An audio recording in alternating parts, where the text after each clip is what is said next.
Thierry, parlons donc de nos amis managers confinés. Donc, hein, c'est, je pense, c'est le cas de la plupart des managers.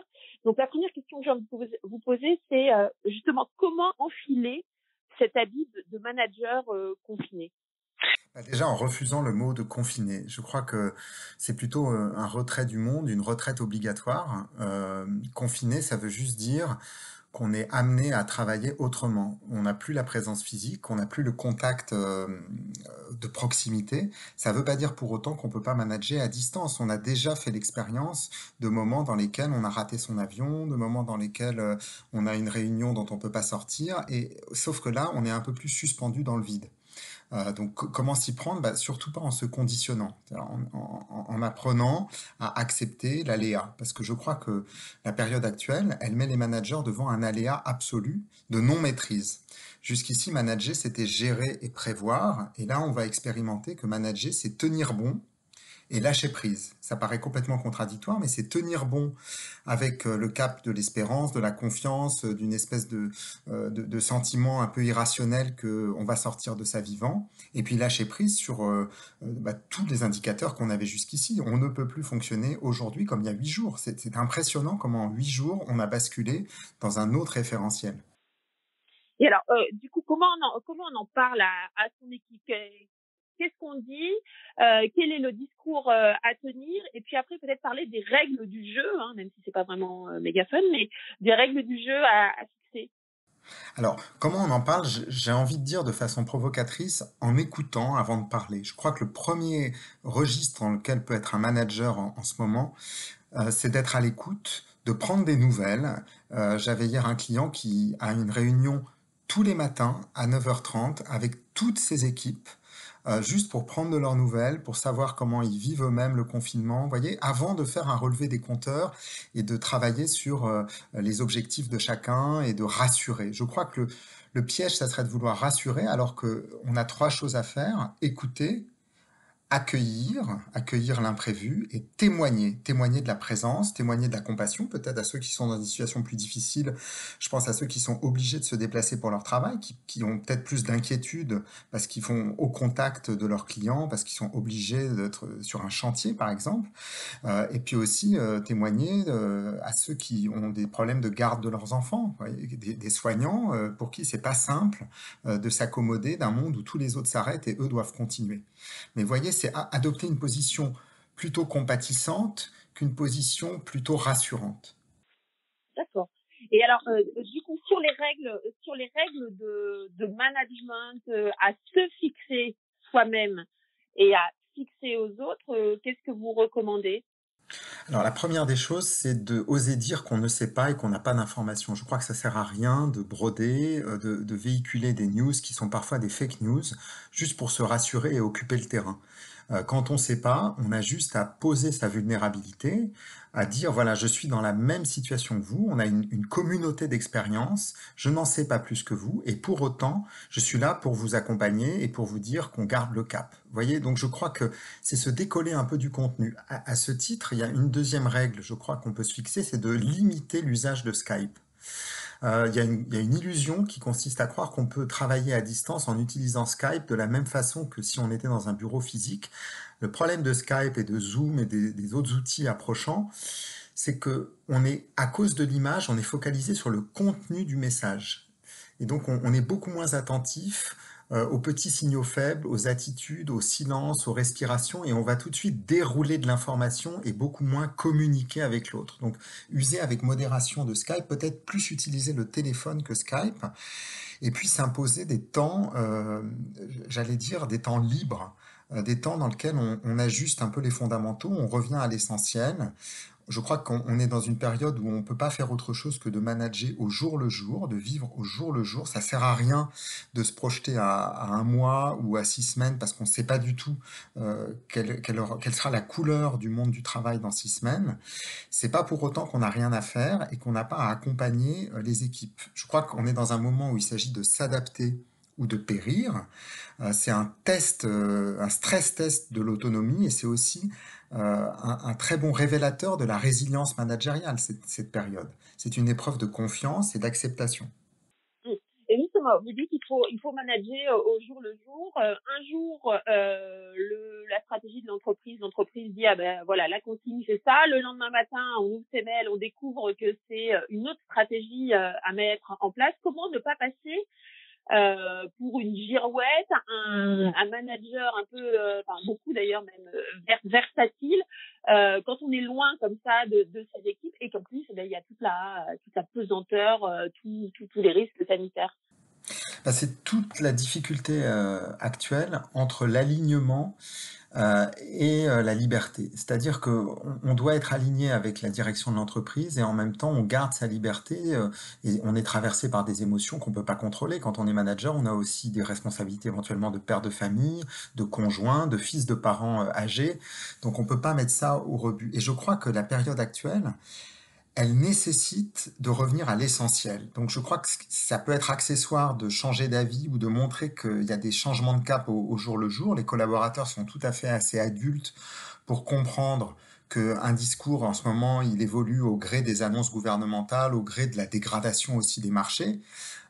Mais pour autant, on ne doit pas lâcher sur l'essentiel. On ne doit pas lâcher sur la contribution de chacun. On ne doit pas lâcher sur une certaine forme de confiance dans le télétravail. Vous voyez, c'est pas une raison de revenir, se replier sur un micromanagement, sur un contrôle des tâches, sur un discours un peu trop directif en disant c'est la voix de son maître et j'obéis à la ligne du parti, parce que ça pourrait être un refuge très confortable de dire je ne manage que pour transmettre les informations qui viennent de la direction. Je crois que c'est un piège parce qu'on rate l'occasion de vivre un moment exceptionnel, sans doute un moment historique dans la relation avec son équipe. Et c'est aussi dans des moments de tempête qu'on reconnaît les équipages qui savent avancer.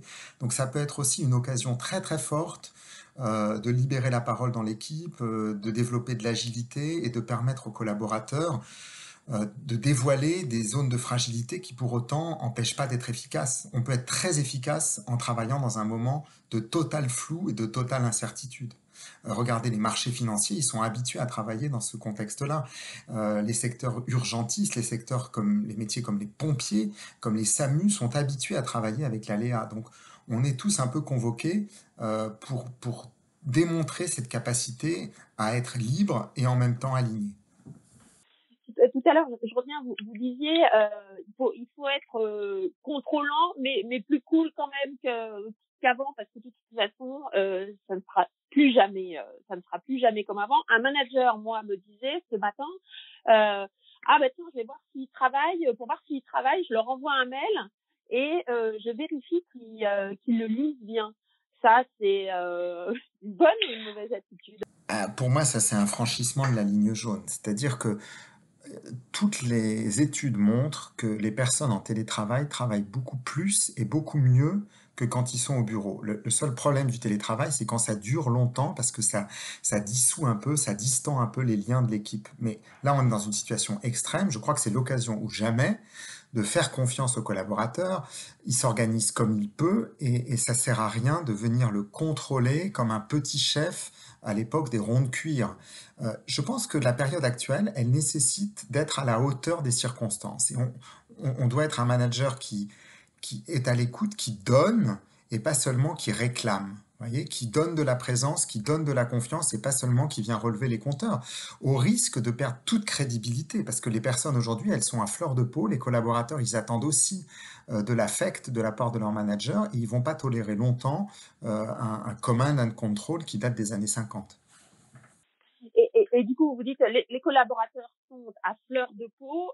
Quelle est la réaction que doit avoir un manager s'il a un salarié, en gros, qui pète un câble, quoi. Enfin voilà, qui est chez lui, confiné, je sais pas, je me place au 30e jour de télétravail, sans avoir vraiment vu de gens à part sa famille qu'on affectionne beaucoup, mais enfin quand même. Comment il doit réagir ce manager? Ben, je crois qu'il faut faire preuve de beaucoup de lucidité, de beaucoup de responsabilité. Ça veut dire d'entendre la détresse, de ne pas la sanctionner en première instance. Ensuite, d'endosser peut-être sa casquette de coach. C'est le moment ou jamais d'être un manager coach. Et donc, de ne pas prescrire trop vite une solution disant ressaisis-toi, secoue-toi. On sait que ça ne marche pas.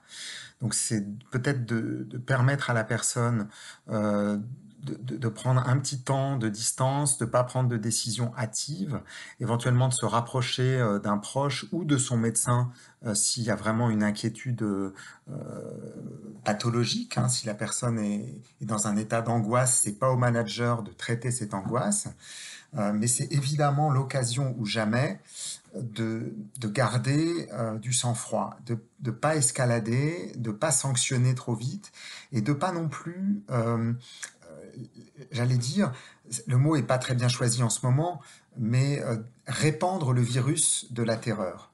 C'est-à-dire que la pire des choses, c'est que ça soit contagieux d'un collaborateur à un autre. Donc c'est vraiment à traiter en individuel. Et si c'est au cours d'une réunion téléphonique qu'il y en a un qui, comme vous dites, pète un câble, c'est important de lui proposer de le rappeler et d'en parler en tête à tête.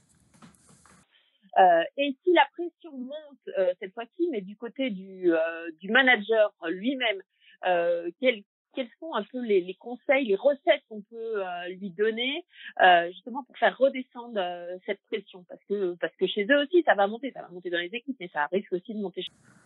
Alors, je n'ai pas les réponses parce qu'il n'y a pas de réponse. On est tous confrontés à la même inconnue. Donc moi, je suis comme tout le monde, je découvre cette période tout à fait étrange. Je crois qu'il y a trois choses qu'on peut garder en tête. La première, c'est de rester bien collé dans l'instant présent. Les sources d'anxiété, elles viennent de la projection dans l'avenir, d'imaginer qu'est-ce qui va se passer si les clients font défaut, si la campagne qu'on devait lancer est annulée, si l'événement qu'on avait prévu est reporté. Donc je crois que c'est rester dans l'instant présent. La deuxième chose qui me semble importante pour faire rebaisser la pression, c'est d'échanger avec des collègues managers dans la même entreprise ou dans d'autres entreprises. Juste pour partager l'état intérieur dans lequel on est et de découvrir que tout le monde vit à peu près la même chose, que y en a qui ont peut-être des solutions de résistance au stress qu'on peut s'appliquer à soi-même, donc de ne pas rester isolé. Et puis la troisième chose, c'est de choisir aussi ses priorités. Il y a des moments où l'essentiel, c'est de faire son chiffre d'affaires et il y a d'autres moments où l'essentiel, c'est d'assurer la santé de ses proches et la santé de son équipe. Et je crois que c'est l'occasion ou jamais de recaler un petit peu ses objectifs, de revenir aux fondamentaux, qui sont peut-être le vivre ensemble, qui sont peut-être la survie à une période où ça tangue, mais où le bateau ne doit pas couler. Bon, on se donne rendez-vous dans les 30, 35 jours, 60 jours peut-être, pour faire un bilan de tout ça, Eh ben, écoutez, avec plaisir, on va survivre à cette épreuve. avec tout ça. Merci infiniment. Je vous en prie. Merci beaucoup. Un podcast Cadre Emploi.